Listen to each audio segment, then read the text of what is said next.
Dan Farah is the director and producer of The Age of Disclosure, and he joins us now. So, Dan, let's begin with this. Why do government contractors and government employees, but government contractors, need protection right now?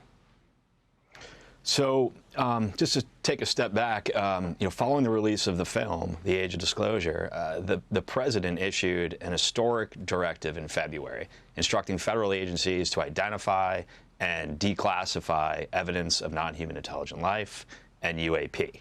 The White House then had the task of getting that evidence from these groups.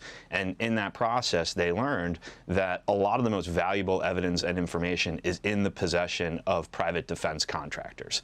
Contractors have been given this sensitive technology for a number of reasons. Primarily, the major defense contractors are the ones who have the best engineers and scientists to actually try to understand this technology and reverse engineer it. So there's a practical reason they're given this technology. It also adds a security layer because private contractors are not subject to FOIA, the Freedom of Information Act, and they can much more easily hide secrets.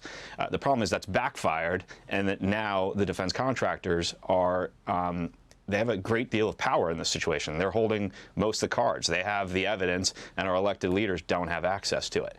Now, a lot of people who have worked on these programs have signed non-disclosure agreements that prohibit them from sharing information and bringing evidence forward.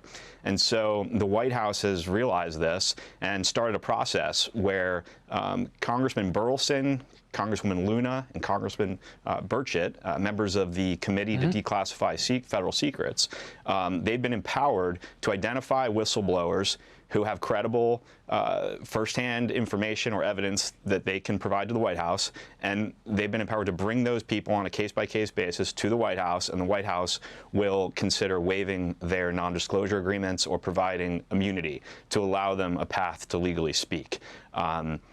I've recently learned that Stephen Miller, the White House head of policy, is pointing this effort for the White House. The president has positioned him to run that effort. They're taking it very seriously.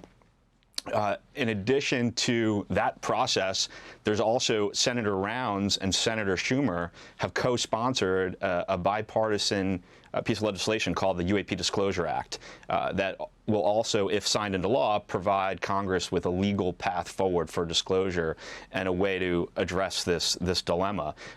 They've tried 3 years in a row to get this law passed, and they've been blocked by some members of the House. Interestingly, those members get their biggest donations from private defense contractors. I can't think of anybody better than Stephen Miller to handle all issues regarding aliens. Dan Farah, thank you so much for coming on, and I hope you'll come back and as this story moves on.